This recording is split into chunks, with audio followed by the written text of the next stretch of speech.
Hello everyone, welcome back to my channel. কেমন আছো সবাই? আশা করি খুব ভালো আছো এই গরমে। তো চলো ঘটনায় ফিরি। আর বলে রাখি, আগামীকাল আমি যাচ্ছি এক দিদিভাইয়ের বাড়িতে জিন তাড়াতে। সাথে থাকবে, অবশ্যই ভিডিও পাবে। তো চলো ঘটনায় আসি। সবাইকে বলবো একটা করে লাইক করে দিও, যারা এখনো পর্যন্ত ভালোবেসে চ্যানেলটাকে সাবস্ক্রাইব করোনি করে নিও। আজকে যে আমাদের দাদাভাই ঘটনাটা পাঠান, ঘটনাটা বড় অদ্ভুত কিন্তু একদম বাস্তব একটি ঘটনা। দাদাভাইয়ের বাড়ি হচ্ছে বাংলাদেশ। দাদাভাই বলেন, আমি খুব অল্প সময়ের জন্য রেলে চাকরি করি। অল্প সময় কেন সেটাও বলবো। অনেক পড়াশোনা করি। বাবা মায়ের একটি মাত্র সন্তান আমি। আমার রেলে চাকরিটা আমার যোগ্যতায় আমি পাই। তারপর ওখানে আমি বিগত 3 বছর চাকরি করার পর চাকরিটা আমি ছেড়ে দিই। কারণ চাকরি করতে করতে আমার শরীর খুব খারাপ হয়ে যায়, খুব দুর্বল হয়ে যায়। আমার বাড়ি আসা আর যাওয়া করতে খুব অসুবিধা হচ্ছিল, যার কারণে আমার শরীরের দিক থেকে দেখে শারীরিক সমস্যার জন্য চাকরিটা আমি রেলের ছেড়ে দিই। দাদাভাই যখন রেলের চাকরিটা ছেড়ে দেন, 3 বছরের মধ্যে দাদাভাই টিবি হয়। হ্যাঁ, দাদাভাই টিবি হয়ে যায়। দাদাভাই চাকরিটা ছেড়ে দেন। দাদাভাই আর পারছিলেন না। কিন্তু দাদাভাই যখন রেলের চাকরিতে জয়েনিং করে, তখন কিন্তু সব কিছুই পরীক্ষা নিরীক্ষা করা হয়। তখন কিন্তু কোনো সমস্যা ছিল না। চাকরি করার সাথে সাথে 3 বছরের মধ্যে দাদাভাইয়ের কিন্তু টিবি যে একটা কঠিন রোগ, যদিও তার ওষুধ আছে, দাদাভাই সেই রোগটা ধরা পড়ে। দাদাভাই ওখান থেকে বেরিয়ে যায়। দাদাভাই বাড়িতেই থাকেন। দাদাভাই ওখান থেকে বেরিয়ে দাদাভাই বলেন, আমার জীবনে এরকম দুর্ভোগ বা দুর্যোগ যাই বলো নেমে আসবে আমি কখনোই ধারণা করিনি। দাদাভাইয়ের যখন টিবি ধরা পড়ল, দাদাভাই তার পরেই কিন্তু রেলের যে চাকরিটা উনি ছেড়ে দেন। দাদাভাই বলেন, আমি ঢাকায় যে ফ্ল্যাটে থাকতাম, আমার বাড়ি কিন্তু অ্যাকচুয়ালি ঢাকায় না। আমি কর্মক্ষেত্রে ঢাকাতে একটি বাসা ভাড়া করি। সেই বাসাতে আমি থাকতাম। 3 তলার উপরে একটা আমার কামরা ছিল। আমি সেই কামরাতে ভাড়া থাকতাম।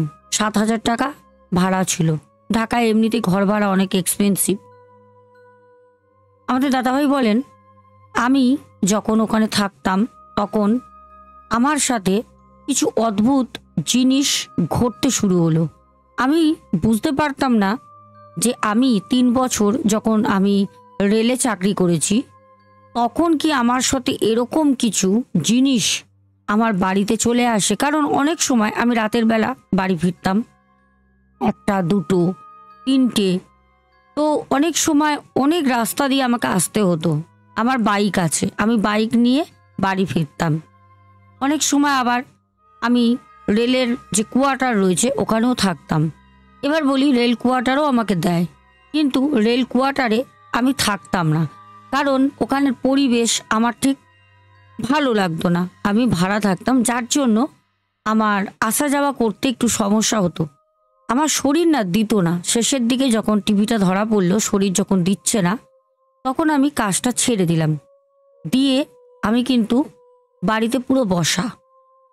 কি করব বুঝে পাচ্ছি না। এর মধ্যে টিবির মতো একটা মারাত্মক রোগ আমার শরীরে প্রবেশ করে গেছে। তার মধ্যে আমার সাথে নানা রকম অদ্ভুত অদ্ভুত ঘটনা ঘটতেও শুরু হয়। দাদাভাই বলেন, একদিনের কথা বলি ম্যাডাম, আমি যখন বাসাতে রয়েছি তখন আমার চাকরি ঠাকরি সব শেষ, আমি ছেড়ে দিই। আমি যখন আমার বাসায় রয়েছি রাত 3টে বাজে, আমার না ঘুম হতো না চিন্তায়। বাবা মাকে বলতে পারতাম না যে আমার এরকম শরীরের অবস্থা, বলতে পারতাম না। আমার বাবা মা রংপুরে থাকতো। আমি মাকে বাবাকে কি করে বলবো, কারণ বাড়ির আমি একমাত্রই ছেলে সন্তান। এবার কোনো রকমে আমি টাকা বাড়িতে কিন্তু ঠিক পাঠাতাম। কি করে পাঠাতাম না, আমি ওখানে ঢাকায় যে বাসায় থাকতাম ওই যে 3 তলা যে ফ্ল্যাট করা, ওখানে অনেক বাচ্চা যারা ইংলিশ মিডিয়ামে পড়ে তাদেরকে আমি বাড়িতে পড়াতাম। বেশ ভালো টাকা আমি পেতাম, তবে আমার রেলের চাকরির মতো না, অনেক কম। আমি ওখান থেকে কিছু টাকা বাবা মাকে পাঠাতাম, বলতাম যে এখন আমার ডিউটিটা খুব হালকা আছে, বোঝাতাম বাবা মাকে। বাবা মাও জোর করে বেশি চাইতেন না। বলে রাত 3টের সময় আমি এক রাতে হঠাৎ, ঘুম তো হতোই না, ঘুমটা ভাঙে আমার। ওরকম 2, 3, 4টের সময় ঘুম ভেঙে যেত।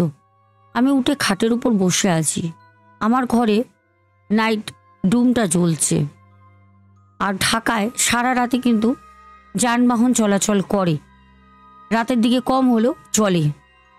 আমি বসে যে জানলাটা রয়েছে আমার ঠিক খাটের সংলগ্ন, সেই জানলাটা খুলে দিয়ে আমি বাইরে রাস্তার দিকে চেয়ে রয়েছি। আমার ফ্ল্যাটের সামনেই মেন যে বাইপাস রোড, সেটা।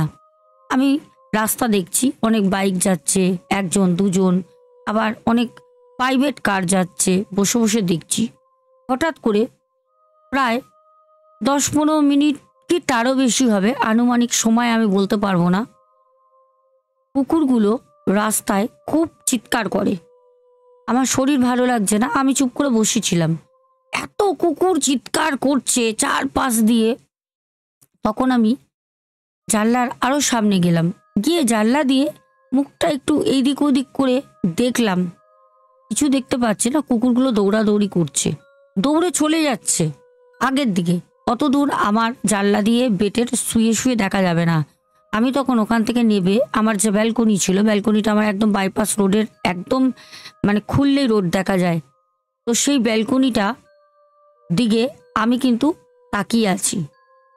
ব্যালকনির দিকে আমি রীতিমতো তাকিয়ে দাঁড়িয়ে রয়েছি। ব্যালকনিতে এসে তখন আমি দেখলাম রাস্তা দিয়ে হঠাৎ একজন মহিলা দৌড়াতে দৌড়াতে আসছে। আমি দেখে ভাবলাম কোনো কি সমস্যায় পড়েছে মহিলাটি, দৌড়াতে দৌড়াতে আসছে। আমি চুপ করে দাঁড়িয়ে আছি যে উনি যদি এই দিকে আসে তাহলে ওনাকে আমি সাড়া দেবো, ডাকবো, যদি কোনো সাহায্য করতে পারি। তখন রাস্তায় গাড়ি চলছে না, অনেকক্ষণ গাড়ি যাচ্ছিল, ওই সময়টা গাড়ি চলছে না। মহিলাটিকে অনেকগুলো কুকুর চারপাশ থেকে ধরে চিৎকার করছে।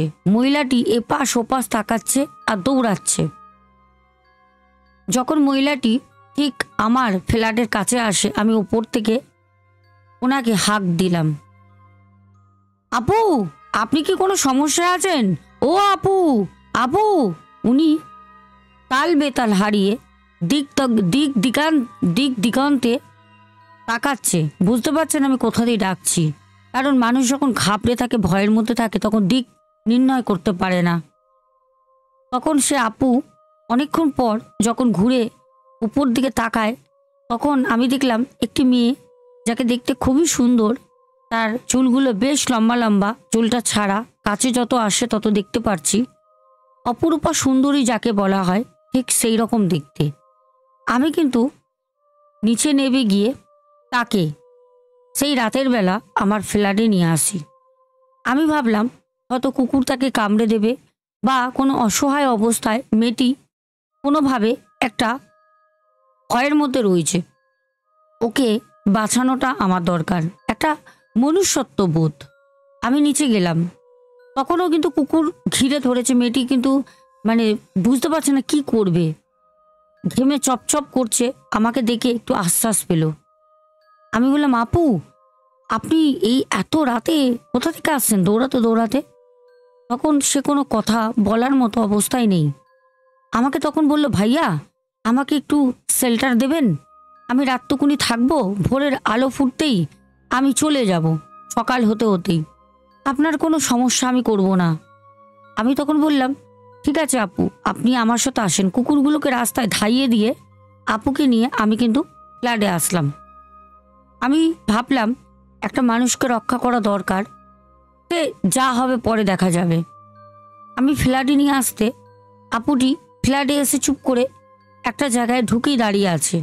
আমি ওনাকে বললাম, আপনি কি ভয় পাচ্ছেন আপু? ভাবছেন ফ্ল্যাটে আমি একা থাকি তাই? আপনি একটা মেয়ে, সমস্যা নেই, আমি ওরকম চরিত্র ছেলে না, আপু, আপনি ওয়াশরুমে গিয়ে একটুখানি ফ্রেশ হয়ে আসেন, আপনার ভালো লাগবে, পুরো ঘেমে গেছেন। সে আপু ওয়াশরুমে গেল। আমি লাইটগুলো সব অন করে দিয়ে বিছানায় বসে আছি। আপুটি আসে, আসতে আমি নিচে একটা মাদুর পাতি। আমি মাদুর পেতে যথাযথ সে একটা মহিলা, তাকে আমি আপু বলেছি, মানে বোন, তাকে আমি রক্ষা করব এটাই মনে ভেবে আমি নিচে একটা মাদুর পেতে আমি নিচে বসি। আপুকে বললাম আপনি বিছানায় বসুন। আপু বলছেন না না ভাইয়া, আমি মাটিতে বসছি। আমি বললাম না, আপনি বসুন, আপনি আমার গেস্ট, আপনি বসুন, এখানে আমার মা বাবা কেউ তো আসে না, তারা রংপুরে থাকে, আপনি বসুন। সে আপু উপরে বসে, খাটে বসে, ফ্যান চলছে, আমি নিচে বসে। আপুকে আমি বললাম আপু, আপনার কি সমস্যা? আপনি এত রাতে হঠাৎ রাস্তা দিয়ে ছোটাছুটি করছেন, এত কুকুর, বুঝতেই পারছেন মধ্যরাত, আপনার সাথে তো কোনো খারাপ একটা দুর্ব্যবহার ঘটে যেতে পারতো আপু। আপু তখন বলল, আমি ভাইয়া খুব ভয় পেয়েছি, আসলে আমার মা হসপিটালে ভর্তি। আমি বললাম ঢাকা হসপিটালে? বললো ঢাকা জেনারেল হসপিটালে আমার মা অ্যাডমিট আছে। আমার মার খুব সিরিয়াস অবস্থা হয়, আমাকে হসপিটাল থেকে ফোন করেছিল। আমি আসি, আসার পর আমার বাড়ির লোক ছিল দুজন, তারা আমায় রেখে দিয়ে চলে গেছে, হসপিটালে আমাকে অ্যালাউ করেনি। আমি দেখার পর অনেকক্ষণ তাদের অপেক্ষা করে হসপিটালের বাইরে বসে থাকি। আমার আর ভালো লাগছে না, হসপিটাল চত্বরটা আমার গায়ে কাটা দিচ্ছিল। আমি ভাবলাম যে মেন রোডের দিকে আমি যাই, রোডের দিকে গেলে আমি হয়তো কোনো গাড়ি পাবো, আমি বাড়ি চলে যাব। কিন্তু ভাইয়া আমি কোনো গাড়ি পাই নাই, আর যাও পেয়েছি কেউই লিফট দিতে চাইনি, একা আমি মেয়ে বলে। ভাইয়া আপনার অশেষ অশেষ ধন্যবাদ যে আপনি আমাকে এখানে নিয়ে এসছেন। তখন ভাই বলে যে আপু, আপনি একটা কাজ করেন, আপনি একটু রেস্ট নিয়ে নেন, আপনার কোনো সমস্যা নেই। সকালবেলা আমি তো রোডের সামনেই ফ্ল্যাট, আপনি তো দেখতেই পাচ্ছেন, আমি আপনাকে সকালবেলা এখান থেকে গাড়ি করে দেবো, আপনি চলে যাবেন। তখন সে আপু শুয়ে পড়ে।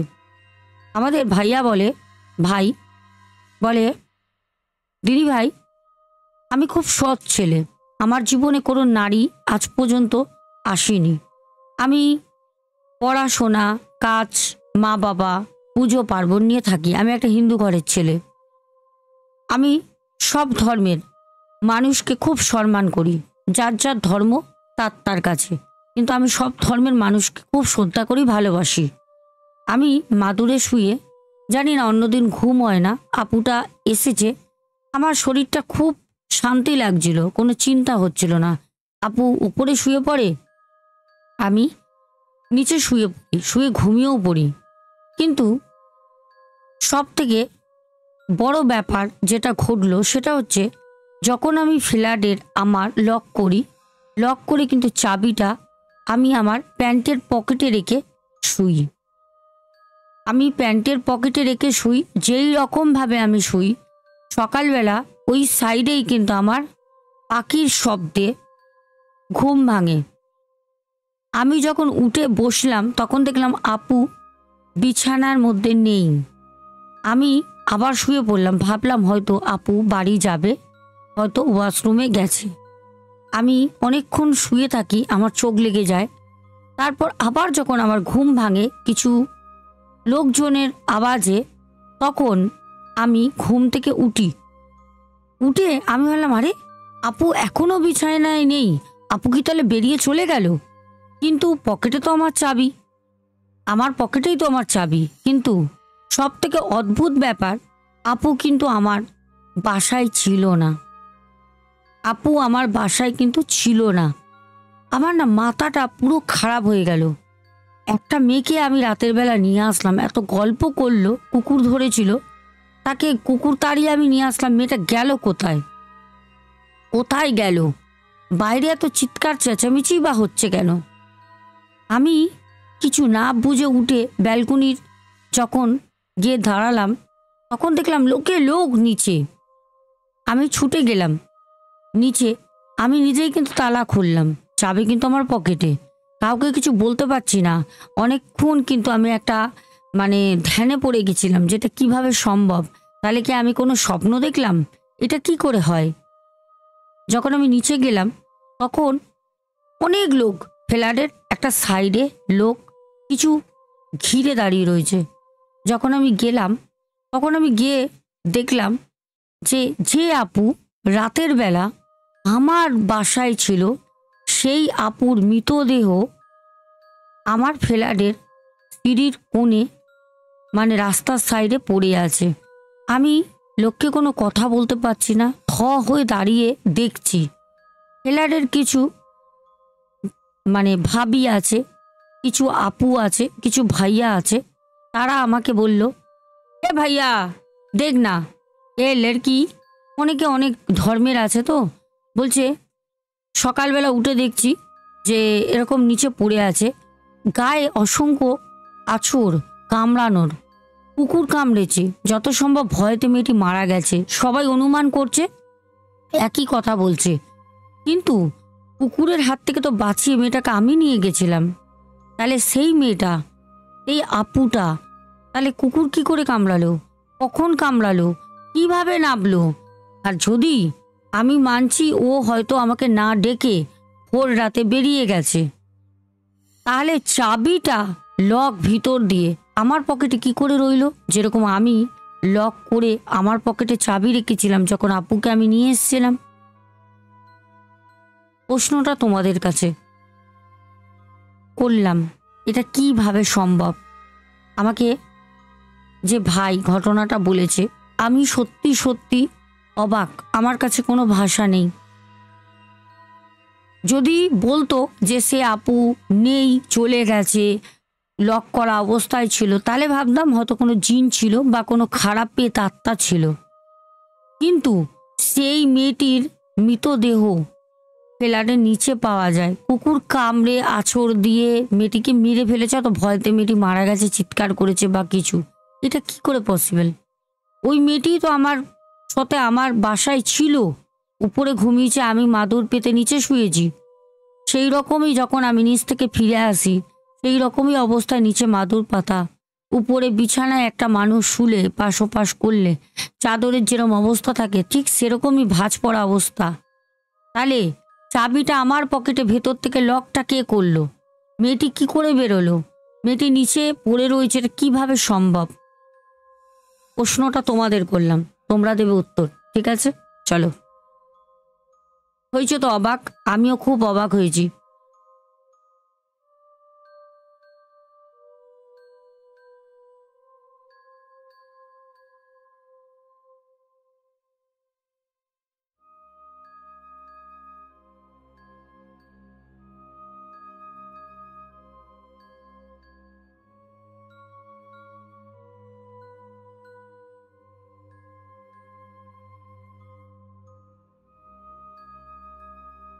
অনেকে কমেন্ট করেছো, কারণ কালকে তো ঘটনা দিইনি। প্রথমে আমাদের আজকেও নেহা মাইতি, তারপরে বাপলি ব্যানার্জি অনেকদিন পর, পিন্টু ঘোষ, সন্তুর দুনিয়া, তারপর রূপা দে, অভিরূপ সর্দার। বাহ, বলেছো হ্যালো দিদিভাই, আমি অপর্ণা, কেমন আছো? আমি ভালো আছি, তুমি কেমন আছো বোন? তারপরে আমাদের দেবু রয় দাদা ভাই বলেছেন দারুণ, অনেক অনেক ধন্যবাদ দাদা ভাই আপনাকে।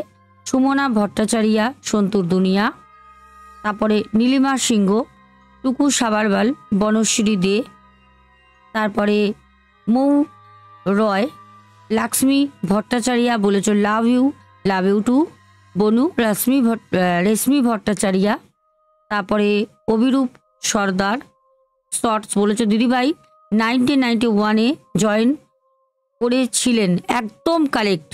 নৌবান ভাই, তারপরে অভিজিৎ দোলই, স্বপ্না বাজাল, সুনীল ভট্টাচারিয়া বলেছেন ম্যাডাম প্রথম ঘটনায় ম্যাডাম দরজার সামনে দেয়ালে ক্যামেরা লাগাতে পারেন, তাহলে কে আসছে দেখা যাবে, আর জিন পুলিশকে ভয় পায় না। ইয়েস, আমি সেখানেই যাব কালকে সুনীল বাবু, আমি সেখানেই যাব কালকে। শুভঙ্কর ঘোড়ই, তারপরে বলেছ মিন্টু ব্যানার্জি 2025 সালে, না 2025 সাল না বোন, তারপরে লতিকা নন্দী, তুমি খুব মিষ্টি, তোমার কথাগুলো খুব মিষ্টি। তোমরাও তো খুব ভালো মিষ্টি মনের মানুষ। যারা ভালো হয় তারা সবসময় বিচারটা ভালো করে, জানো। তারপরে রীতা দে, প্যান্থার গেমিং ওয়াইটি দাদা ভাই। আচ্ছা, প্রথম ভিডিওটি দেখার জন্য আমি অপেক্ষায় রইলাম সোনা বোন। সব কিছু খুঁটে খুঁটে দেখাবে ওই জিনের বাড়িতে শর্ট ভিডিওর মাধ্যমে। দ্বিতীয় ঘটনাটা খুব ভৌতিক একদম। তারপরে আমাদের বিনীতা বসু বলেছে দিদিভাই 1991-এ জয়েন করেছিলেন, একদম কারেক্ট বিনীতা। সৌরভ সরকার বলেছে উত্তরটা হবে 1999 সাল। ভালোবাসা নিও দিদিভাই, ভালো থেকো। তুমি অনেক ভালোবাসা নিও, অবশ্যই ভালো আছো, ভালো থাকবেও মায়ের আশীর্বাদে। প্রিয়াঙ্কা লাইফস্টাইল, তারপরে বিপ্লব সরকার, তারপরে কমেন্ট করেছো শিল্পীদি, একদম ঠিক 1991। সুজাতা দাস, রেশমি ভট্টাচার্যা, সুজাতা দাস, স্বপন রাউত, পিঙ্কি খাতুন। পিঙ্কি বলেছে আমার বাড়ি কবে আসবে, আমার বাড়িতেও জিন আছে, তার জন্য তো তোমাকে আসতে বলেছি। ওনার বাড়িতেও জানালায় আওয়াজ করে আর আমার বাড়িতে ছেলে আওয়াজ করে। ও মাই গড, তুমি আমার বাড়িটার সম্পর্কে জেনে দেখো দিদি। অবশ্যই বোন, আমি যাব, আজকে কথা হচ্ছিল। টিনা আচারিয়া, তারপর কমেন্ট করেছো কৃষ্ণা মুখার্জি। টিনা আচারিয়া, একদম ঠিক বলেছো। রিমলি বিশ্বাস, টিনা আচারিয়া, টিনা আচারিয়া। সৌমেন শর্মা, তারপরে আমি ভালো আছি ভাই। তারপর পাপ্পু দে ভাই, কেমন আছো পাপ্পু দে ভাই। তারপরে মধুমিতা মাইতি, পাপ্পু দে, তারপর হোয়াইট কিং বনু, তারপরে হোয়াইট কিং বনু বলেছো দিদি 1991 একদম ঠিক। শোভা ডিকস্টা, রত্না সরকার, গোপাল দাস, তারপরে হচ্ছে গীতা দাস, তারপরে প্রদীপ দাস, সন্ধ্যা মণ্ডল। আমি ভালো আছি গো, তুমি কেমন আছো দিদিভাই। তারপরে বিমো মল্লিক মণ্ডল, সরি বিমো। হে হতে পারে সবাই বিশ্বাস না করতে, কিন্তু যারা এই রকম ঘটনার শিকার হয়েছে তারাই জানে। ইয়েস, একদম ঠিক কথা বলেছ। যারা জানে না না, তারা জানে না ঠিক আছে, বাট কিছু মানুষ এত বেশি জানে, মূর্খের মতো কমেন্ট করে, তাদের জন্য হাসি পায় আমার। যেই দিন পড়বে না ভূতের কবলে, সেই দিন বুঝতে পারবে যে আত্মা কি জিনিস। চন্দনা গোপে, মিঠু দাস, মিঠু দাস, আচ্ছা। তারপর অ্যাঞ্জেলিনা সোরেন, বাবা রিঙ্কু, অনেকদিন পর ভিডিও দেখছি দিদিভাই, কেমন আছো জানিও, তুমি কেমন আছো। আমি ভালো আছি। কমাল মণ্ডল, অনেকদিন পর, কিছুদিন ব্যস্ত ছিলাম, গল্প শোনার সময় হয়নি। আচ্ছা, সব কাজ ঠিকঠাক মিটেছে, সফলতা পেলেই সুন্দরভাবে, ওটাই ভালো, মায়ের আশীর্বাদে। আব্দুল হক ভাই, তারপরে আমাদের বৃষ্টি বোন বং হিন্দু হেসেল, অনেকদিন পর কমেন্ট করেছো, কেমন আছো জানিও। সিদ্ধার্থ পুরকায়ত, আমাদের পুরো কায়স্ত, সরি সিদ্ধার্থ পৌর কায়স্ত আমাদের কমেন্ট করেছো। সুপাপ স্টোরি, অনেকদিন পর। সোমনাথ ভট্টাচার্যা, তারপরে এসদেব রয়, এসদেব রয়। সৌরভ দে, মিঠু দাস বলেছো খুব সুন্দর লাগছে তোমাকে দিদিভাই, তুমিও খুব মিষ্টি মেয়ে। চলো আজকের মতো এতটাই রাখবো ঘটনা, আর কালকে তো যাচ্ছি আমরা। আশা করি পুরো ভিডিওটা দেখা হবে। এখনের মতো টাটা, লাভ ইউ অল, চলো গুড নাইট।